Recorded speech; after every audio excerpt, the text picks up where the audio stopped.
Hello everyone, কেমন আছো তোমরা? প্রত্যেক বছরের মতো এবছরও আমরা একটা ছোট্ট দুর্গা ঠাকুর বানাচ্ছি। মাটির কাজ আর রঙের কাজ অনেকটাই কমপ্লিট হয়ে গেছে, আগের ভিডিওগুলোতে আমি কিন্তু দিয়েছিলাম। এখন এই ঠাকুর তৈরির জন্য যেটা মেন সেটা হচ্ছে চোখ আঁকা।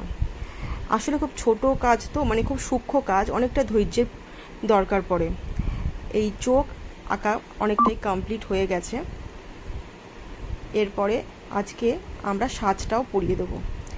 এবার আমরা কোনো লোকাল শপ থেকে সাজ কিনিনি, অনলাইনে একজন কাছ থেকে যোগাযোগ করে সে বানিয়ে দিয়েছে সাজটা। আমার তো দারুণ লেগেছে। তোমরা আমাকে একটু কমেন্ট করে জানিও ঠাকুরের সাজটা কেমন হয়েছে। আর পুরো ঠাকুরটা বানানো কমপ্লিট হয়ে গেলে আমরা অবশ্যই তোমাদেরকে ফাইনাল লুকটা দেখাবো।